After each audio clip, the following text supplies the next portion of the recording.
Yan mga kabero. Ayan, dito tayo ngayon sa deliveran namin dito sa URC Malbar. Ayan. Deliver kami ng tatlong loaded na container van. Ang pangarga yata namin is bakal mga kabero.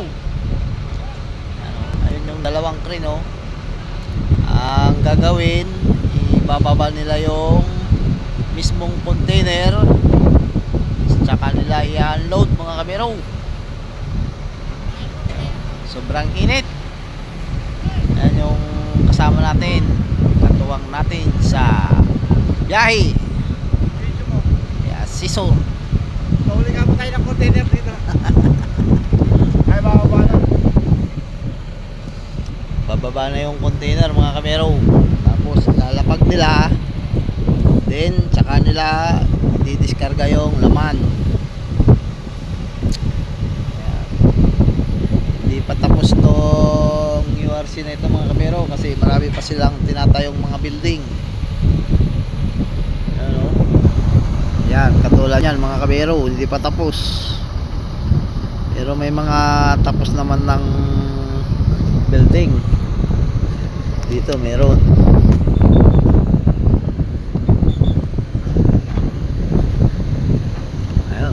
Building tapos na yan, pero hindi pa siya totally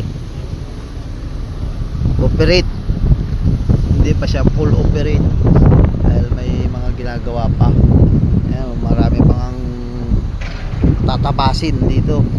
Ayan, mga tinatabas nila. Ito pa, tatabasin pa nila yan. So ayan yung container na ibababa nila oh. Yung kasama ko. Ha? Kanina mahaba eh. Maupo muna tayo dito sa isang dilim. Tingnan natin yung ano. Yan.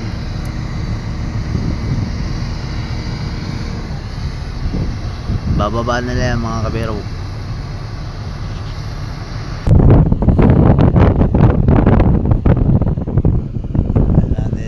Nire-ready pa yung ano,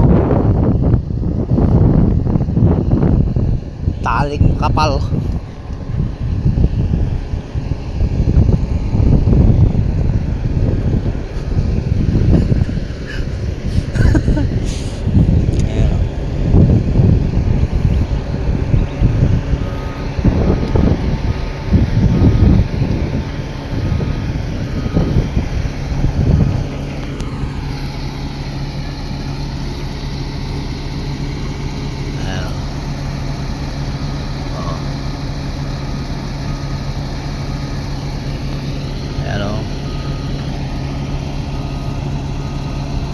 Total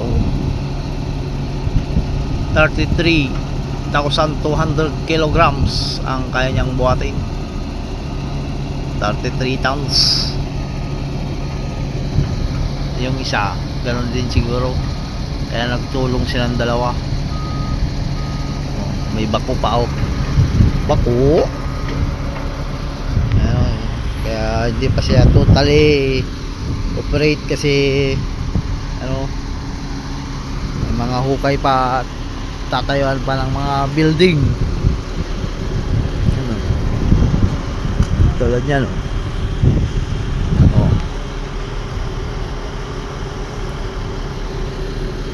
Maluwag-luwag pa to.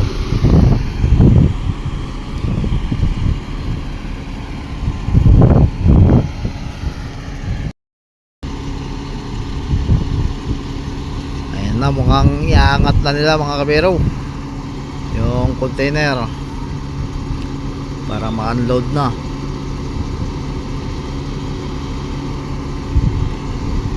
Layo tayo konti.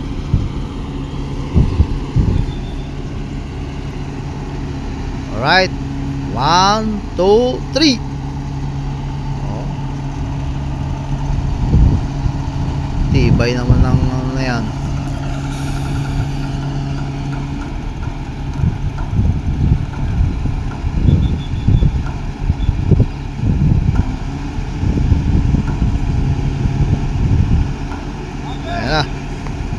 Nangat na. Ayun. Mabanti na. Alright. Alright. Alright. Okay. Ayan na. Bababa na nila mga kabiro.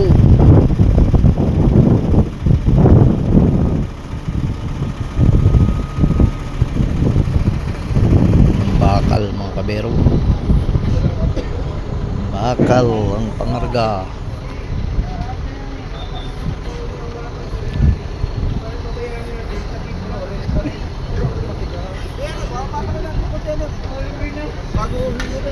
Ha?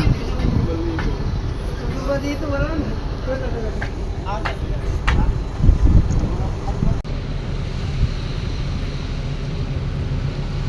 So ayan muna ang ating vlog ngayon mga kabero. Ayan, kung hindi ka pa nakapollow sa ating Facebook at nakapag subscribe sa ating YouTube channel, ayan, paki-follow and subscribe at click na rin ang notification bell para ma-update kayo sa mga susunod kong video mga kabero. Hanggang sa susunod na pagkikita.